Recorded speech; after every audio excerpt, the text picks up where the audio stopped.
23 मार्च 1968 का प्रातः क्लास चल रहा था। चौथे पेज के मध्याह्न में बात चल रही थी। तुम प्रजापिता ब्रह्मा के बनने से बहन भाई बनते हो। असल में तो तुम भाई भाई हो।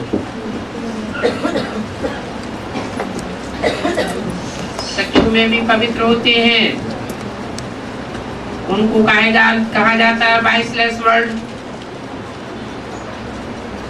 तुम योग बल से विश्व की बात सही लेते।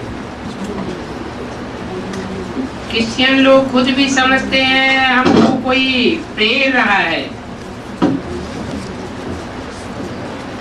हम अपने ही विनाश के लिए बनाते हैं। उनकी रचना है बाहुबल की, परंतु तुम योग बल से सारा कार्य करते हो। तुम्हारे योग बल से उनका बाहुबल कंट्रोल्ड हो जाता है।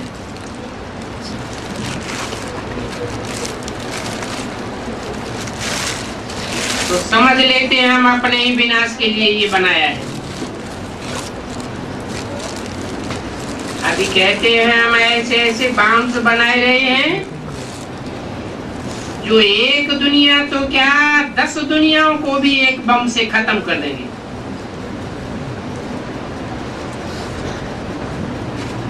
वो कहते हैं कि हम दुनिया को ही खत्म कर देंगे, और तुम भी कहते हो हम ऐसा तामसी दुनिया को ही खत्म कर देंगे।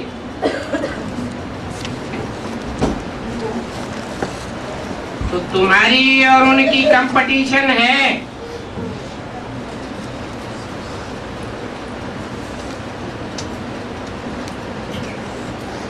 वो 10 दुनियाओं को तो खत्म नहीं कर पाते। क्या होता है,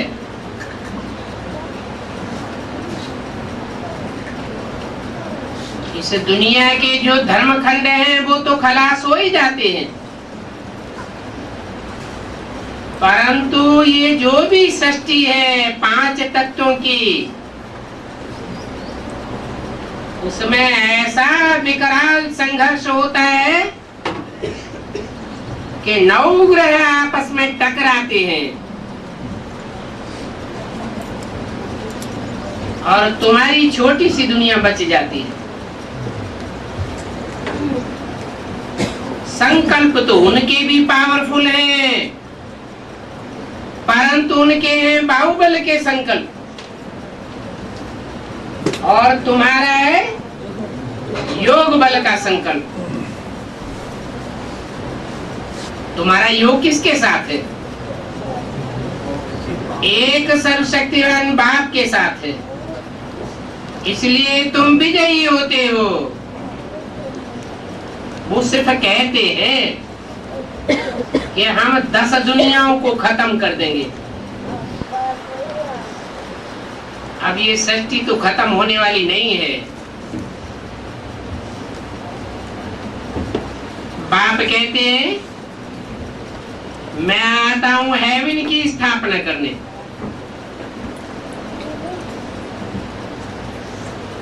इस हेल का विनाश करने के लिए आता हूं।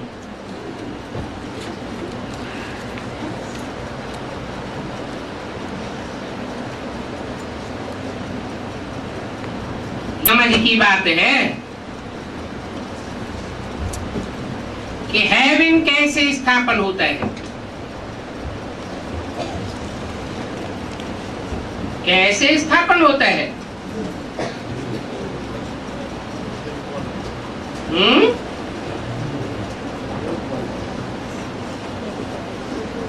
अरे नाम ही है हेवन। हैव माने रखना और इन माना अंदर। क्या इस आत्मा की शक्ति को कहाँ रखना? अंदर रखना, बहिर्मुखी नहीं होने देना। तो पहले तो अपने अंदर ये हेवन की महसूसता आएगी। वो बाप सिखाते हैं। क्या सिखाते हैं? बच्चे अपन को आत्मा समझ, मुझ बाप को याद करो। मनुष्य तो कितने बेसमझ है। अपने ही विनाश के लिए क्या क्या बनाते रहते हैं। अभी दुनिया में कितना हाहाकार है, फिर जय जयकार हो जाएगी, सारी दुनिया में जय जयकार हो जाएगी। और ये जय जयकार करना बेहद के बाप का ही काम है। बाप कहते हैं मेरा शरीर तो नहीं है, मैं इस रथ में ही आता हूं, परंतु मेरी जयंती अलौकिक है। अपने टाइम पर आता हूं, तो मैं भी टाइम पर आने के लिए ड्रामा अनुसार बांधा हुआ हूं।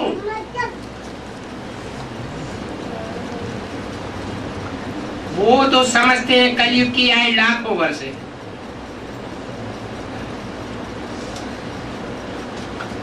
ऐसी समझ को, ऐसे ज्ञान को भक्ति मार्ग का ज्ञान कहा जाता है।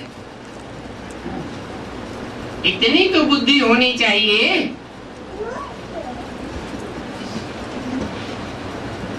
कि मनुष्य के दिमाग में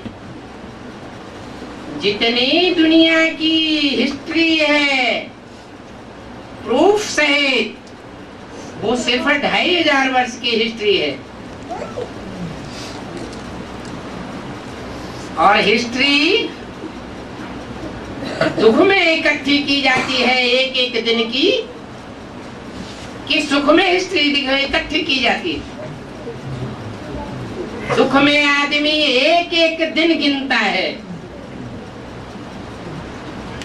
और सुख में कोई दिन गिनने की दरकार नहीं होती है। इससे क्या साबित हुआ कि मनुष्य के पास हिस्ट्री कितनी है? सिर्फ 2500 साल की। और जो हिस्ट्री नहीं है वो जरूर सुख की सृष्टि होगी। आधा सुख और आधा दुख। दुख की सृष्टि मनुष्य, दुख की हिस्ट्री मनुष्य के पास है, सुख की सृष्टि मनुष्यों के पास नहीं है। दुख की दुनिया मनुष्यों का चंचल मन बनाता है और सुख की दुनिया सदा मन रहने वाला बाप बनाता है। इसलिए लोग जानते भी हैं, इस बात को मानते भी हैं कि इस दुखी दुनिया का जो टाइम है वो बड़ी मुश्किल से बीतता है। और जिन दिनों सुखी आदमी होता है उन दिनों टाइम ऐसे ही सरक जाता है, पता ही नहीं चलता कहां निकल गया। तो ये समय की रीत है क्या?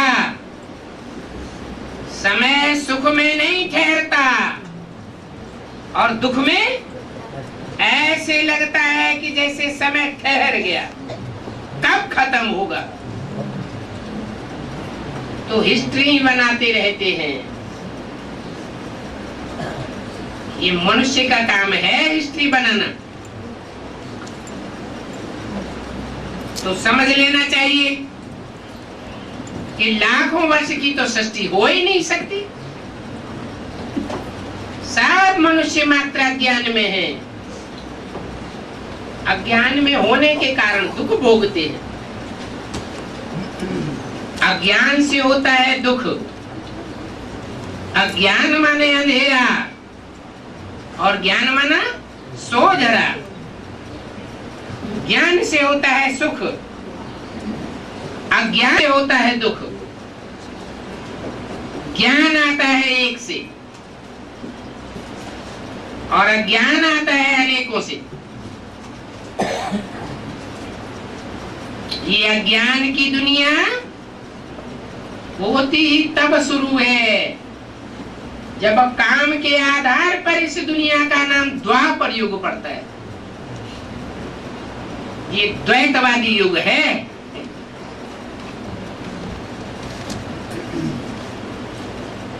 जहां दो दो होंगे वहां द्वैतवादी दुनिया होगी। एक से होता है सुख और अनेकों से होता है दुख।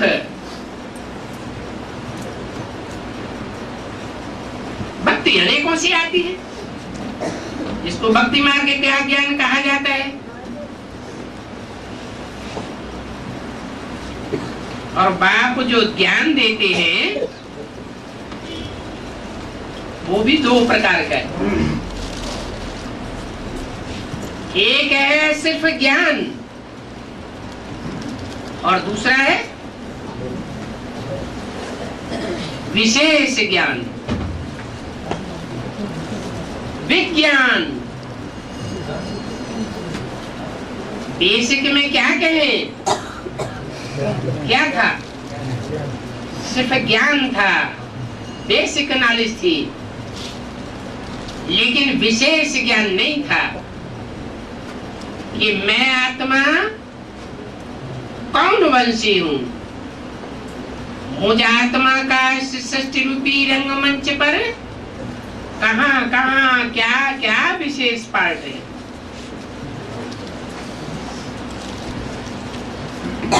मुझ आत्मा ने इस सत्य रूपी रंगमंच पर कितने जन्म बिताए और मैं किस ग्रुप की आत्मा हूं, विशेष। बेसिक में पता नहीं चलता तो उसे कहेंगे साधारण ज्ञान। बाप की भी नॉलेज नहीं होती, क्योंकि बाप कहते हैं मैं ही आकर के तुम बच्चों को बताता हूं। जैसे गीता में लिखा है, हे अर्जुन तू अपने जन्मों को नहीं जानता, मैं आकर के तेरे को बताता हूं। इसका मतलब कि बेसिक नॉलेज जो दी उसमें मैं आता हूं, तुमको अपने जन्मों की नॉलेज देता हूं। ये पता चला? पता चल सकता है बेसिक नॉलेज से। सब कहेंगे हाँ हमने 84 जन्म लिए, हम 84 का चक्कर लगाने वाली आत्मा है। या तो मुझे पढ़ेंगे, क्योंकि बोलने वाले कहने वाले अंदर से अनिश्चय बुद्धि है। एक व्यापी बाप कहाँ है उसकी पहचान ही नहीं है। बेसिक नॉलेज में ऐसे समझते हैं सर्वव्यापी है।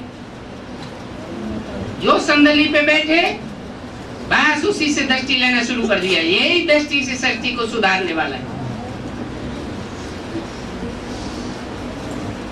जो कुर्सी पे बैठ गया, जैसे भक्ति मार्ग में भांति भांति के गुरुओं को अपना मुखिया बना लेते, ऐसे समझ कर बैठ जाते। अब वास्तव में सबकी सदगति करने वाला तो एक ही बाप है। वो आते हैं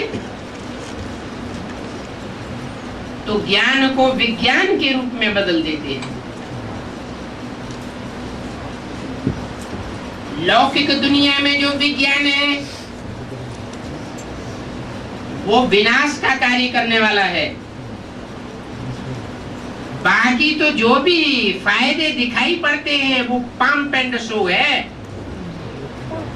थोड़े समय के लिए। और ये विज्ञान का पंप एंड शो हिस्ट्री में 100-200 वर्ष के अंदर ही देखा जाता है। ये हजारों वर्ष पामपेंट शो देखने में नहीं आया, परंतु बाप जो विज्ञान की स्थापना करते हैं, विशेष ज्ञान देते हैं, विशेष रूप से राजयोग सिखाते हैं, उसकी प्रारब्ध कितने जन्म तक चलती है? 2500 वर्ष चलती है। तो चक्र को जानना, इसको कहेंगे ज्ञान। क्या चक्र है? 4 युगों का चक्र है। सत्युग, त्रेता, द्वापर, कलयुग। सत्युग में देवता है, त्रेता में क्षत्रिय, द्वापर में वैश्य, कलयुग में शूद्र है। इतना जान लिया, जैसे चक्र का ज्ञान आ गया।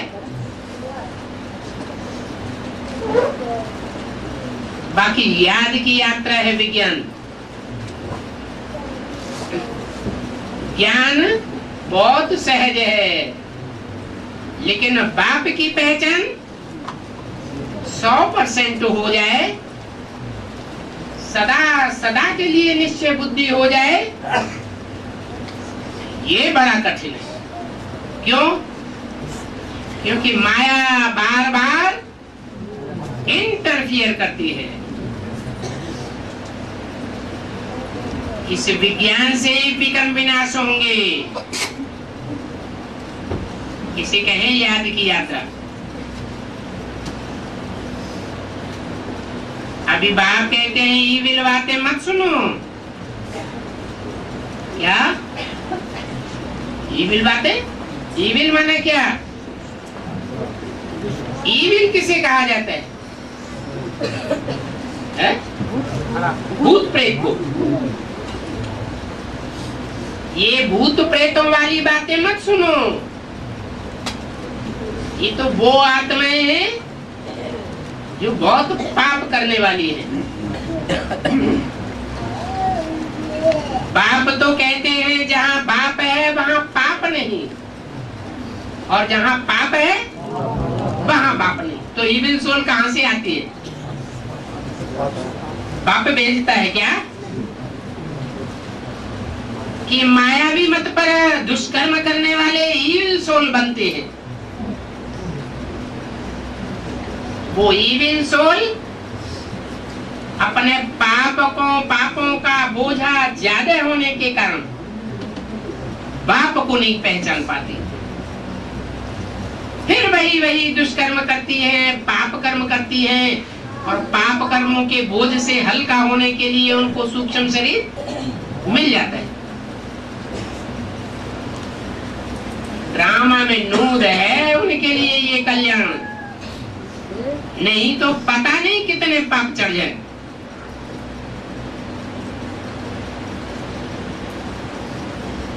तो बाप कहते हैं मेरे सिवाय और किसी से न सुनो, मैं जो सुनाता हूं सो राइट, और मनुष्य जो सुनाते हैं सो अनराइटियस। इस दुनिया को देखते हुए नहीं देखो, भले इन आंखों से इस दुनिया को देखते हो, परंतु प्रैक्टिस क्या करनी है?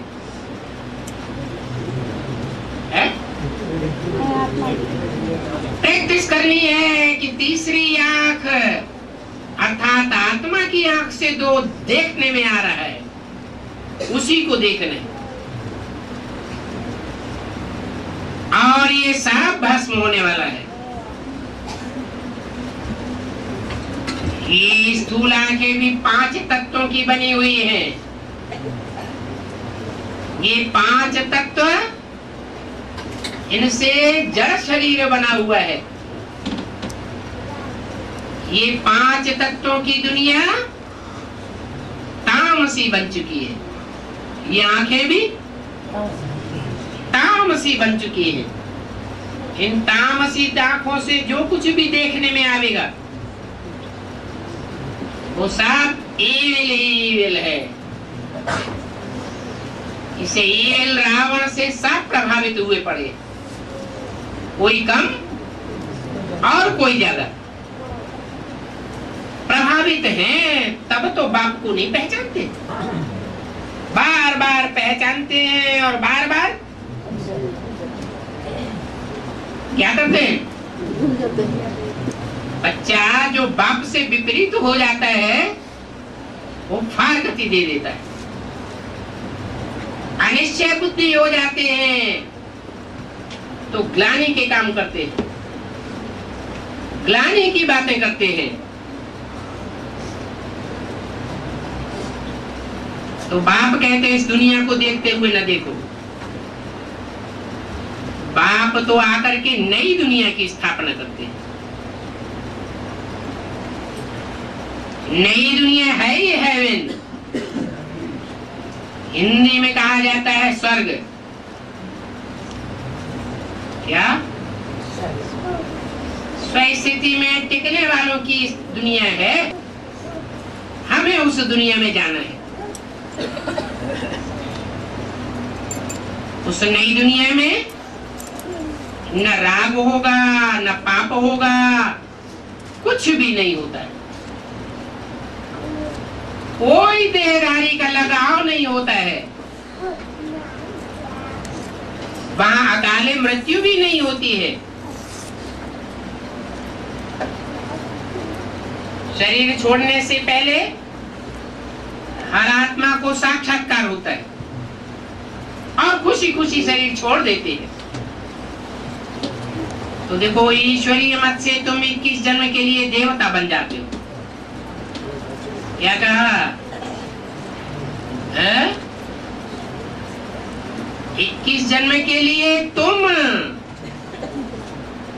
क्योंकि तुम एक ईश्वर की मत पर चलते हो इसलिए तुम देवता बन जाते हो। और वो और ये भी देवता बनते हैं। कौन? ब्रह्मा और ब्रह्मा के फॉलोअर्स। परंतु उनमें थोड़े ही फॉलोअर्स ऐसे हैं जो जन्म तो पूरे 84 लेते हैं, लेकिन 84 जन्म लेने के बावजूद भी उनके बहुत वर्ष इस षष्ठ रूपी रंगमंच के ऑलराउंडर पार्ट से कम हो जाते हैं। बल वो देवताएं बनेंगे, द्वापर युग से राजाएं भी बनेंगे, परंतु चंद्रगुप्त जैसे बुद्धू राजा नहीं बनेंगे। उनको राय लेने के लिए किसकी जरूरत होगी? है? बिना गुरु के उनका राज्य चल नहीं सकता, उन्हें राय बहादुर चाहिए। तो तुम बच्चों की प्राप्ति में और उन बच्चों की प्राप्ति में कितना फर्क पड़ गया। फिर तीसरी कैटेगरी के वो हैं जो 84 जन्म भी नहीं लेंगे, जन्म ही उनके 83, 82 या कम जन्म होंगे। तो आत्मा में इम्प्योरिटी की कमजोरी भर जाती है, कलाएं कम हो जाती है। इससे क्या घाटा होता है? बुद्धि मलिन होने वाली बन जाती है। ऐसी मलिन बुद्धि बनती है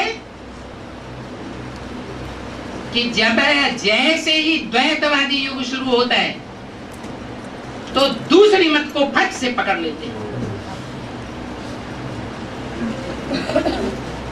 जो दुनिया में ईविल बढ़ाने वाली बातें हैं, ईविल बनाने वाले हैं, पाप फैलाने वाले हैं, उन धर्म पिताओं को फॉलो कर लेते हैं। और ये संस्कार कहाँ पड़ते हैं? ईविल मत पकड़ने वाली बुद्धि के संस्कार कहाँ से आते हैं? संगम युग में ही ये संस्कार पड़ते हैं। अभी अपन को देखना है कि हम श्रीमत के अलावा, मुरली की मत के अलावा कहीं ईविल बातों तो नहीं पकड़ लेते हैं। ईविल मनुष्यों के चंबे में हैं तो नहीं आ जाते हैं। और ईविल मनुष्य क्या करेंगे? है? आप व्यभिचारी संस्कार बढ़ाएंगे या व्यभिचारी संस्कार बढ़ावेंगे? जरूर व्यभिचारी बनावेंगे। तो बाप कहते हैं कि तुमको 21 जन्म के लिए देवता बनाता हूं, पूरा 21 जन्म। न इनको बनाता हूं, न इनके फॉलोअर्स को बनाता हूं, और न उन धर्म वालों को बनाता हूं जो दूसरे धर्मों में कन्वर्ट हो जाते हैं। तुमको बनाता हूं। जब तुम नई दुनिया में जाते हो फिर वहां कोई गुरु आदि होता भी नहीं है। भक्ति तो है ही दुर्गति मार्ग, वहां गुरु की क्या दरकार। बाप कहते हैं मैं तुम्हारी सदगति करता हूं। इनकी सदगति नहीं होती है, इनके फॉलोअर्स की सदगति नहीं होती है, नहीं होती, होती है। माता कहती होती है, भाई लोग कहते नहीं होती। ये कैसे? मुक्ति मिलता, जीवन मुक्ति नहीं मिलता। हाँ, इसे जीवन के रहते रहते, जिस जीवन में पढ़ाई पढ़ रहे हैं, उस जीवन के रहते रहते उनको दुख दर्दों से मुक्ति नहीं होती है। वो आत्माएं भटकती रहती है। तो कहाँ तुम्हारा पार्ट और कहाँ इनका पार्ट और कहाँ उनका पार्ट, थर्ड क्लास पार्ट हो जाता है।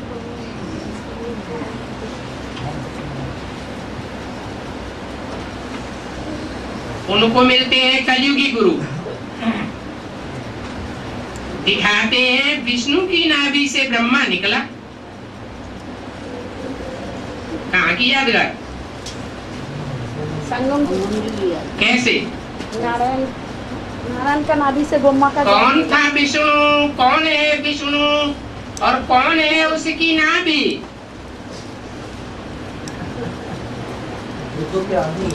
है? कहाँ के आदमी? आदि के आदि में। यज्ञ के आदि में। कौन? कैसे? क्या? राम बाबा का। कौन था विष्णु? प्रजापिता ब्रह्मा। एक का नाम प्रजापिता, दूसरे का नाम ब्रह्मा। और ये ब्रह्मा शब्द भी बड़ा गुह्य शब्द है। जो ब्रह्मा सो विष्णु। जिस नंबर का ब्रह्मा होगा उसी नंबर का विष्णु होगा। मान लो ब्रह्मा अव्वल नंबर का तो विष्णु भी अव्वल नंबर का। विष्णु की 5 भुजाएं तो नहीं होती है। कितनी भुजाएं होती है? 4 भुजाएं होती है। लेकिन ब्रह्मा के तो 5 मुख भी दिखाए गए। इसका मतलब कि एक मुख भुजाओं में नहीं आता है। वो भगवान का सिर्फ मददगार नहीं कहा जाता है। क्या कहा जाता है? वो स्वयं भगवान का रूप में प्रत्यक्ष होने वाला स्वरूप है। और वास्तव में भगवान तो सदा शिव है, परंतु वो अकेला है। जो टाइटल देता है, वो टाइटल देने वाला, जिनको टाइटल देता है वो है भगवान भगवती की उपाधि पाने वाले। तो 4 ब्रह्मा में से एक तो हुआ भगवान, तो दूसरा क्या होगा? भगवती। जो भगवती होगी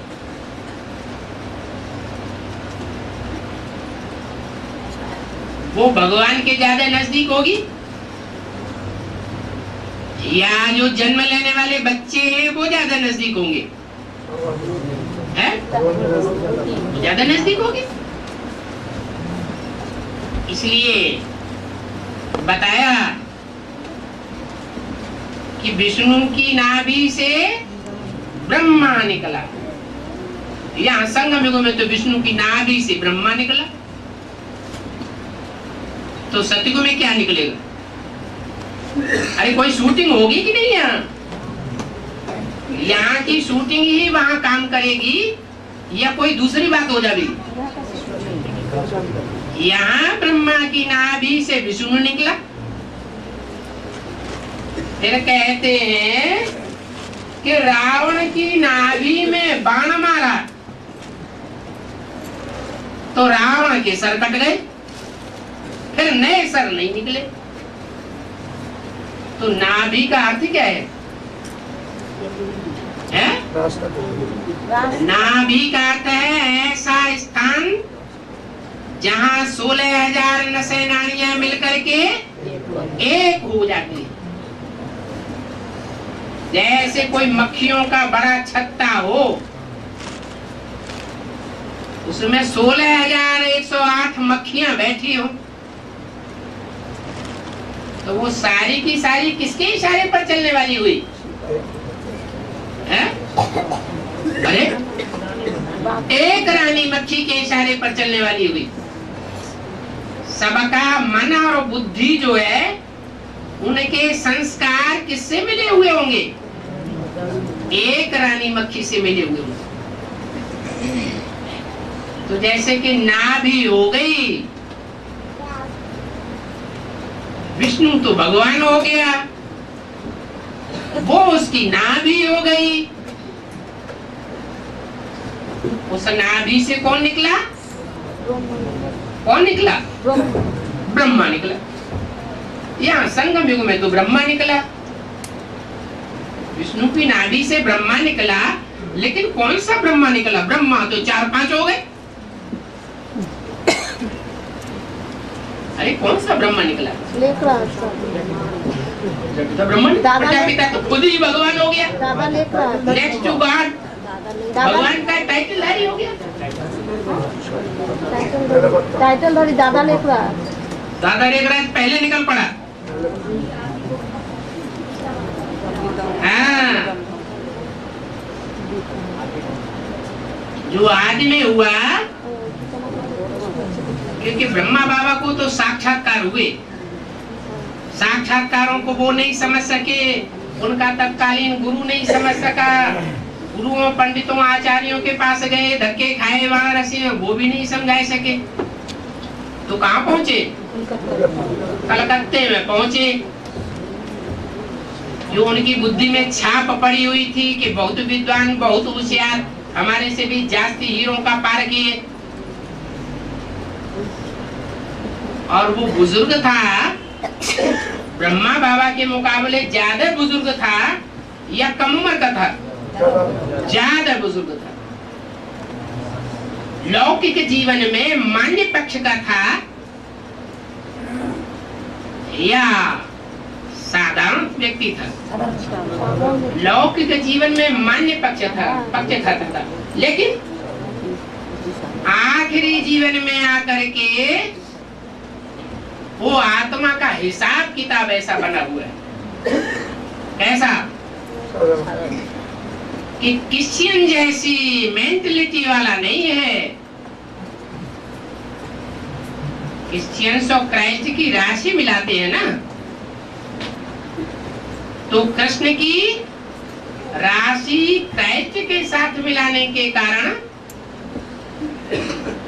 एक नियम बना हुआ है ईश्वरीय ज्ञान का। क्रिश्चियंस न ज्यादा पतित बनते हैं और न जास्ती पावन बनते हैं।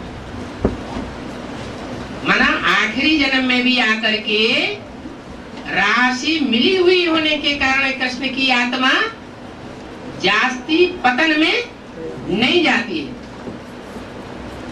जास्ती पतन में न जाने के कारण there is the purity, there is peace and prosperity होती है। धन संपत्ति वाला बनता है, जबकि उसका जो भागीदार है वो धन संपत्ति वाला नहीं होता। बहुत पतित आत्मा होने के कारण जीवन भर जैसे गरीबी चढ़ जाती है। ब्रह्मा बाबा की दुकान तो इतनी मशहूर थी जो आज भी उनकी यादगार में मार्केट में चले जाओ ढेर सारी दुकानें, शहर शहर में उनका नाम लिख दिया है। क्या? लकीराज की दुकान। इतने प्रसिद्ध जौहरी हो गए थे, बड़े बड़े राजाओं महाराजाओं के रनिवास में घुस जाते थे अकेले, उनको कोई रोक टोक नहीं करता था।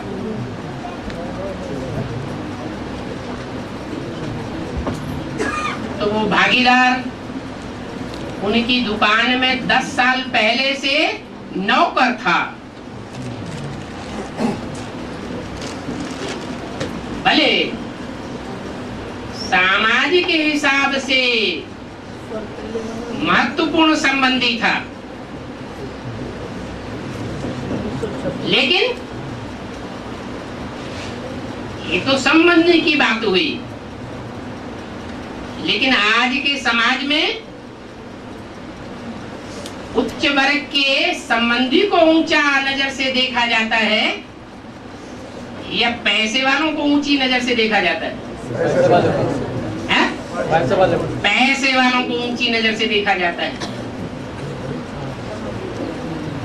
तो वो साहूकार और वो सारे जीवन की गरीबी में पला हुआ,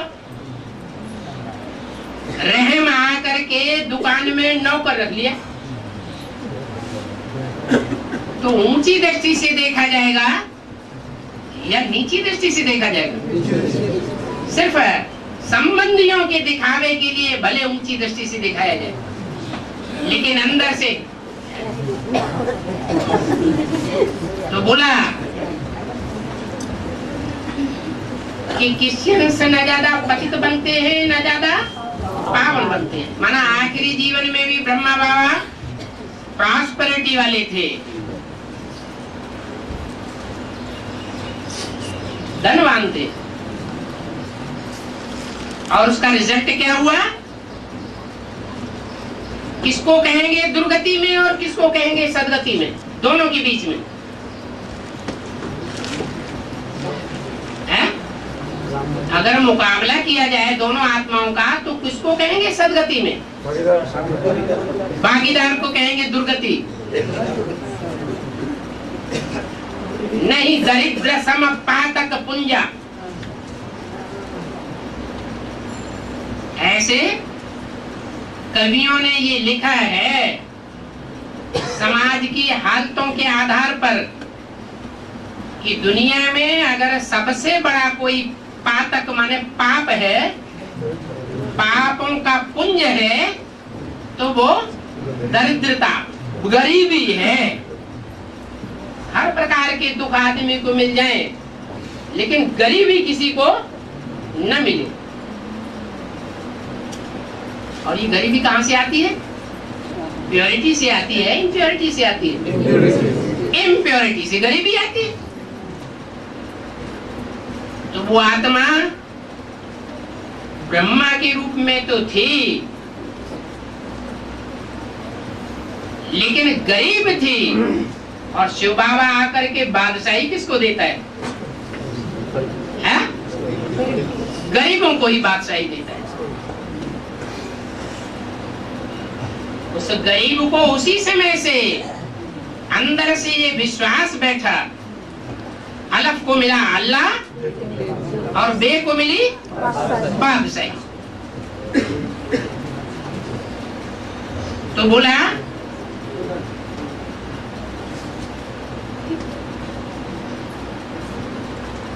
विष्णु की नाभि से ब्रह्मा निकला।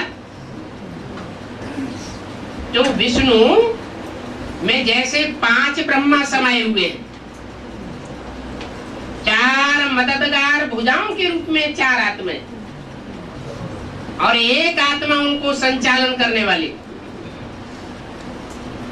जिसके लिए बोला है अलफ को मिला अल्लाह।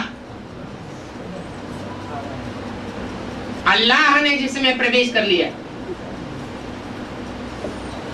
और ऊंचे से ऊंचा पार्ट जिसका संसार में डिक्लेयर हो जाता है, वो आत्मा सबसे जास्ती नजदीक किसके है? चार भुजाओं में। नहीं, राम वाली आत्मा वो तो स्वयं ही हो गई मुकर्रर रथ, वो तो सारे राज को खोलने वाली हो गई। लेकिन सबसे नजदीक बाकी चार आत्माओं में किसके कही जाए? जो उनकी उस आखिरी जन्म में सहयोगी नहीं रही होगी, जीवन साथी रही होगी, उसके साथ उस गरीबी के जीवन में भी उनका पार्ट संस्कार मिले हुए का होगा या झगड़पट्टी का होगा? मिले हुए संस्कारों का पार्ट था। इसलिए वो ही आखिरी जन्म में आदि में विष्णु, तो 84वें जन्म में भी जो आदि में सो अंत में विष्णु, वैष्णवी का पार्ट हो गया। और ब्रह्मा बाबा को जो साक्षात्कार हुए, उन साक्षात्कारों को उन्होंने अपने जीवन के अनुभव के आधार पर जिस व्यक्ति को आखिरी होशियार समझा, सच्चाई सफाई वाला समझा कि अपने दिल की बात सच्ची और साफ बात बताएगा, गुरुओं की तरह अंदर एक और बाहर दूसरी बात नहीं बताएगा। जैसे गुरुओं से पूछो भगवान कौन, तो कहेंगे शिवोहम, तो अंदर एक और बाहर दूसरा। कोई गुरु अंदर ये समझता है मैं ही भगवान हूं, जो चाहूं सो करूं, ऐसा समझता है क्या? कदापि नहीं समझता। अरे भगवान के लिए तो देखो कैसी बात मुरली में बोली हुई है, सारी डोरी शिव बाबा के हाथ में है। क्या शिव बाबा एक एक मनुष्य आत्मा की डोरी किसके हाथ में है? शिव बाबा की। उसको कहते हैं भगवान। 500-700 करोड़ उसकी गुड़ियां हैं। जैसे डांस म्यूजियम है दिल्ली का प्रसिद्ध है, शंकराज म्यूजियम कहा जाता है, ऐसे ही ये दुनिया एक रंगमंच है। उस रंगमंच पर ये गुड़ियों का खेल हो रहा है। हम सब कठपुतलियां हैं और नचाने वाला वो पर्दे के पीछे बैठा हुआ है, दोनों हाथों से उंगलियां हिलाता जाता है और हम सब हिलते जाते हैं। जिनके भाग्य में सेवा बधी हुई है उनसे सेवा कराता है, जिनके भाग्य में डिसर्विस बधी हुई है उनसे डिसर्विस कराता है, जिनके भाग्य में संग बधा हुआ है उनसे सत्संग कराता है, जिनके भाग्य में कुसंग बधा हुआ है वो इविल सोल उनके चक्कर में आ जाती है, डिसर्विस कराता है। तो यज्ञ के आदि में 4 आत्माएं थी। जो अलिफ को मिला अल्लाह, उस समय उसकी सहयोगी थी नंबर 1। एक उनकी अपनी लौकिक दुनिया की युगल, और दूसरी थी जो कलकत्ते में आखिरी जन्म में कैसी हालत हो जाती है घर घर की, क्या हालत हो जाती है। अरे 10 साल बाबा के परिवार बाबा की दुकान में, इतनी बड़ी दुकान, उसमें 10 साल कोई नौकर रहेगा और नौकर से बढ़कर के वो मैनेजर बन जाए तो पैसा तो हाथ में आता है कि नहीं आता है? आता है। और जब माल मिल्कियत ज्यादा हाथ में आती है तो बुद्धि खराब होती है कि नहीं? खराब होती है। और फिर कलकत्ते जैसा माहौल, जहाँ के लिए मुरली में क्या बोला है, दुनिया का बड़े से बड़ा वैश्यालय कहाँ बनता है? कलकत्ते। अपनी पत्नी अपने घर में रखेंगे, लेकिन एक दूसरी पत्नी और बना के रखेंगे, उनको घर मकान जमीन जायदाद सब बना के दे देंगे। तो दूसरी पत्नी भी थी। दिल्ली में ऐसा कैसे आया? सिर्फ इशारा दिया है, बाकी गहराई में कुछ बताया नहीं, इशारा दिया है। और बाप तो बच्चों को ही पढ़ाते हैं, बच्चों की ही बातें करते हैं, बच्चों के ही जन्म जन्मांतर की सारी हिस्ट्री खोलते हैं। तो पहला ब्रह्मा एक मुकर्रर रथ, दूसरा ब्रह्मा कौन हुआ? उनकी सहयोगिनी शक्ति, ये दूसरे नंबर का ब्रह्मा हुआ। बीके वाले और ज्यादा बिगड़ जाएंगे। अभी तक तो दूसरे नंबर का ब्रह्मा बताया, आप ये थर्ड क्लास बना दे रहे? नहीं, ब्रह्मा बाबा को भले साक्षात्कार हुए, साक्षात्कार होने के बावजूद भी उन्होंने, गुरुओं ने उनको दता बता दी। उनको रास्ता कहाँ मिला? कलकत्ते में भागीदार के पास बुद्धि पहुंची, लेकिन भागीदार से डायरेक्ट बात करने की उनकी इतनी हिम्मत नहीं थी। उनको डर था कहीं ऐसी अंधश्रद्धा की बातें मैं बताऊं और वे मेरे ऊपर दौड़ पड़े। तो उन्होंने किसको बताया? कौन सी माता को बताया होगा? कौन सी गीता माता? गीताएं तो दो हो गई, एक गीता से नरक और एक गीता से स्वर्ग बनता है। एक गीता 1 सेकंड में दुनिया को स्वर्ग बनाई देती है, ब्रह्मा को विष्णु बनाई देती है। और दूसरी गीता क्या बनता है? नरक बन जाती है, स्वर्ग की दुनिया भी नरक बन जाती है। तो किसके पास पहुंचे होंगे? दूसरी गीता गीता माता का जैसे बोला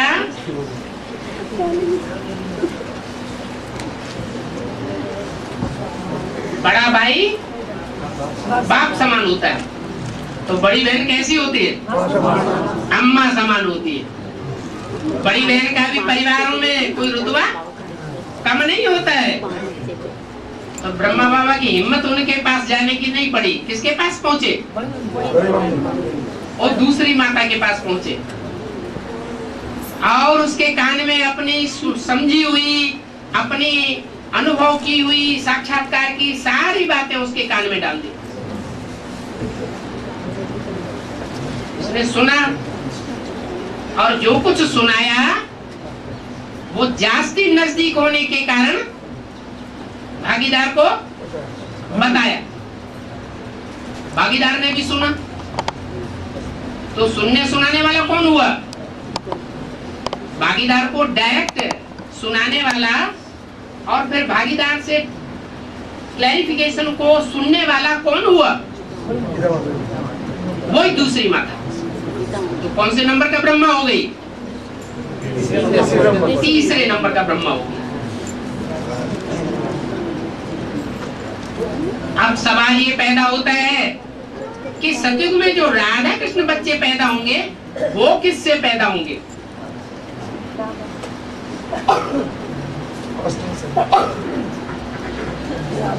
उनका अव्वल नंबर बाप और अव्वल नंबर माँ कौन? दूसरे नंबर है? जरूर, जो दूसरे नंबर का ब्रह्मा हुआ वही माता है, और जो पहले नंबर का प्रजापिता ब्रह्मा है वही नई सृष्टि में सतयुग में राधा कृष्ण को जन्म देने वाला बाप। अभी तक ये मुझान पड़ी हुई थी किस बात की? ये मुझान बुद्धियों में चल रही थी कि राधा कृष्ण को जन्म देने वाली आत्माएं कौन होंगी। बुद्धि भ्रमित हो जाती थी।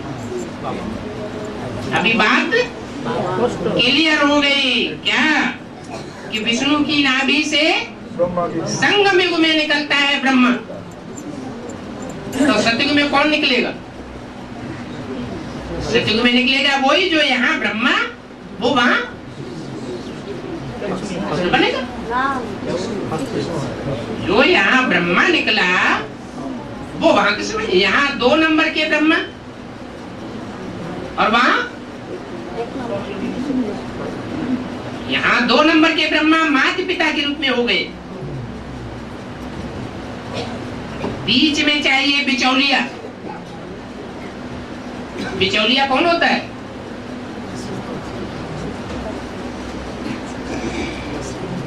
यज्ञ के आदि में सब धर्मों की आत्माएं कहाँ इकट्ठी हो गई? किसकी गोद में इकट्ठी हुई है? वही माता, यज्ञ माता, जिसके डायरेक्शन पर ब्रह्मा बाबा चले थे। कौन थी वो? वो माता गुरु थी। किसकी है? ब्रह्मा बाबा की भी माता गुरु बन गई। माता गुरु बनी और यज्ञ में सारा कंट्रोल उसके हाथ में आया। यज्ञ के आदि में सारे ब्राह्मणों की दुनिया का कंट्रोल इनके हाथ में होगा, तो अंत में किसके हाथ में होगा? आदि में तो अंत में होगा। इसलिए बोला कि विष्णु की नाभि से ब्रह्मा निकला। जो ब्रह्मा निकला उनके हाथ में फिर क्या दे देते हैं? अरे शास्त्रों में क्या लिखा है? नहीं, शास्त्रों में जो चित्र बनाए हैं उनमें विष्णु की नाभि से ब्रह्मा निकला, उनके हाथ में क्या दे दिया? वेद शास्त्र दे दिए। कहाँ की यादगार है? यहाँ संगम की क्या यादगार? ज्ञान कोई शास्त्र होता है? हाँ, मुरली दे दी। उनके बुद्धि रूपी हाथ में क्या दे दिया? उनके बुद्धि रूपी हाथ में मुरली आ गई। ये मुरली कहां से आई है? ब्रह्मा की बुद्धि रूपी हाथ में मुरली थी। तो दिखाते हैं कि ब्रह्मा के हाथ में फिर शास्त्र देते हैं। अभी विष्णु की नाभि से ब्रह्मा निकला और शास्त्रों में ब्रह्मा की हाथों में लिखा हुआ है कि ब्रह्मा के हाथों में शास्त्र दिखाए। उनके हाथ में शास्त्र दिखाई दिए, इनके हाथ में, ब्रह्मा के हाथ में। अभी विष्णु की नाभि से तो हो न सके। क्या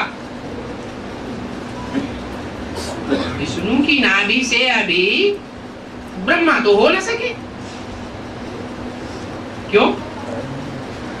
विष्णु से ब्रह्मा, ब्रह्मा से विष्णु, ऐसे दिखाते हैं ना। शास्त्रों में क्या लिखा है? ब्रह्मा की नाभि से विष्णु निकला, विष्णु की नाभि से ब्रह्मा निकला। बाबा ने क्लैरिफिकेशन दिया, ब्रह्मा की नाभि से विष्णु कितने साल में निकलता है? अरे 1 सेकंड में ब्रह्मा की नाभि से विष्णु, और विष्णु की नाभि से ब्रह्मा निकलने में कितना टाइम हुआ? 5000 साल। तो 5000 साल यज्ञ के आदि में कब पूरे हुए? अरे जो फर्स्ट पेयर था यज्ञ के आदि में, वो तो विष्णु स्वरूप था। उनके संस्कार तो आपस में मिले हुए थे। जो एक कहेगा सोई दूसरा कहेगा, जो दूसरा करेगा सोई पहला कहेगा। तो उनकी नाभि से तो ब्रह्मा निकला, लेकिन निकला कितने वर्षों के बाद?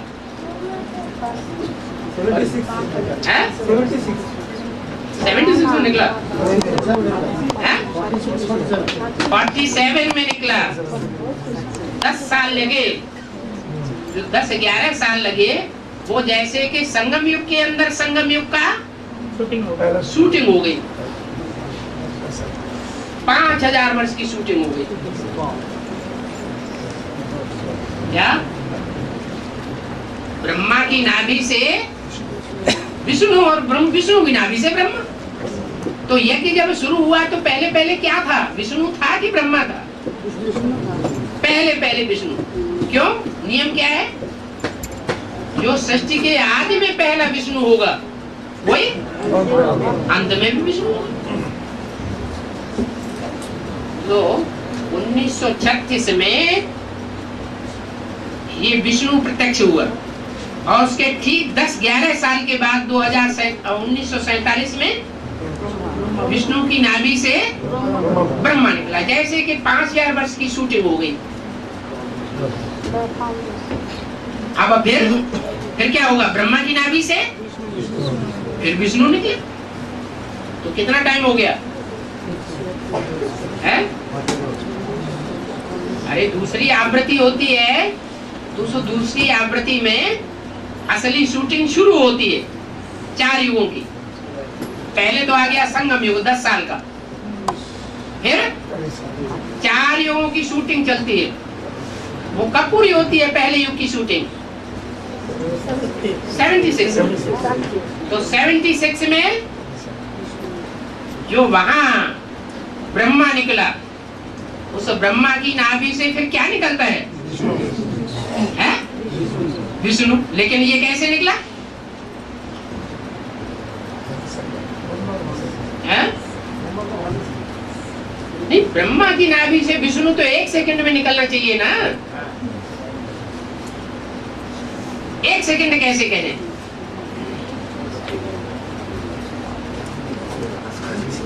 है?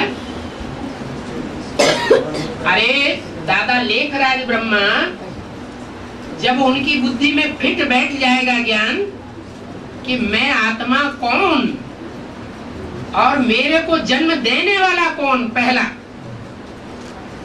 वही तो गीता का भगवान हुआ।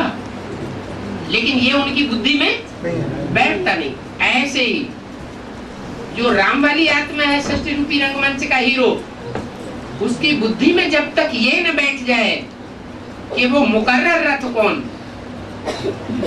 तब तक वो 1 सेकंड पूरा होता है?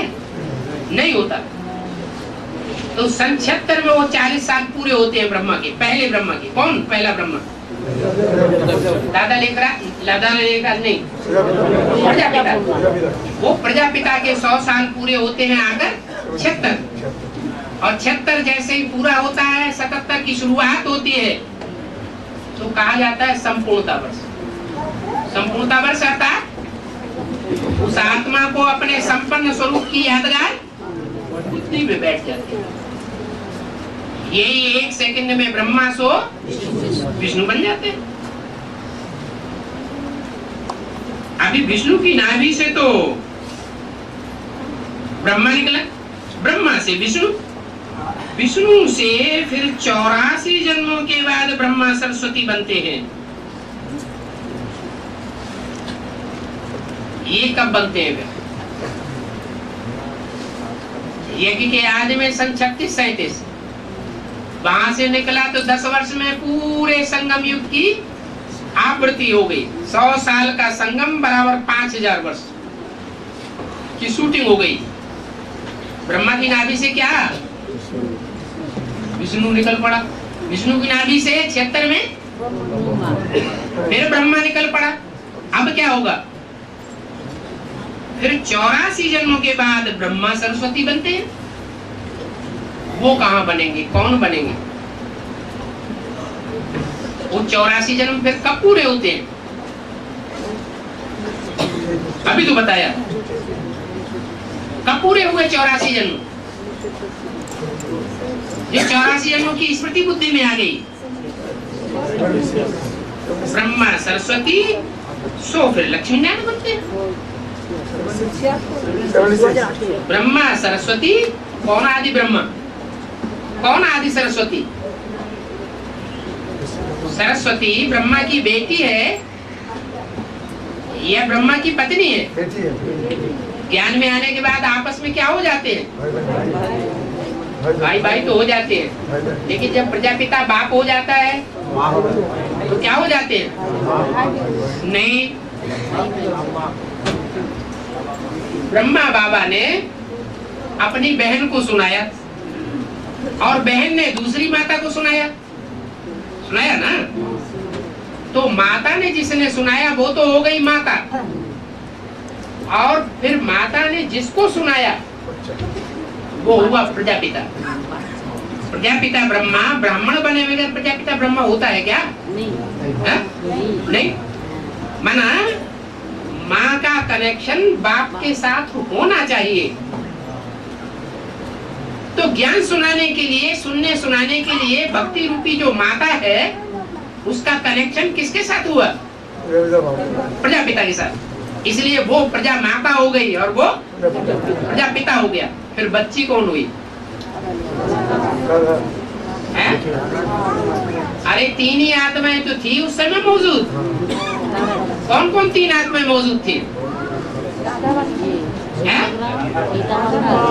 तीन आत्माएं। जब मैं आता हूँ तो अकेला नहीं आता हूँ, किसके किसके साथ आता हूँ? ब्रह्मा, विष्णु और शंकर, ये तीन होने चाहिए। शंकर तो जगत पिता हो गया, ब्रह्मा कौन हुआ? जगत माता हुई, क्योंकि उसके मुख से सुनाया गया, उसी ने मुख से सुना। ब्रह्मा जो है वो सुनने सुनाने वाला होता है या बुद्धि से समझने वाला भी होता है? तो दो माताओं में समझने वाली माता कौन हुई? छोटी माँ हो गई समझने वाली। और जो समझदार आदमी होता है, जब तक अंदर से पूरा पक्का निश्चय न हो जाए तब तक मुख से बात दूसरों को सुनाएगा नहीं। यज्ञ के आदि में प्रजापिता का भी ज्ञान अधूरा कहेंगे या संपन्न ज्ञान कहेंगे? अधूरा ज्ञान। जब पिता ही अधूरा है तो माँ अपने मुख से सच्ची बात दूसरों को कैसे बताएगी? अंदर की बात अंदर। प्रजापिता भी दूसरों को नहीं समझा सकता, सुना सकता कि मेरा ये पार्ट है। बल यज्ञ के आदि में पार्ट वो ही चलता रहा। वो पार्ट जिसके लिए मुरली में बोला है, रानियों को भगाया, मक्खन चुराया, ये कथा कहानी प्रजापिता की है। क्या कहा? ये कहानी ब्रह्मा की नहीं है। तो वो अंदर से पक्का निश्चय बुद्धि वो भी नहीं था। ये भगवान का पार्ट वास्तव में किसका है? तो संयोग नहीं शक्ति की तो बुद्धि में बैठ ही नहीं सकता। सन 76 होते होते जो अव्वल नंबर भक्ति है, तुम सब भक्तियां हो। मैं हूं एक राम,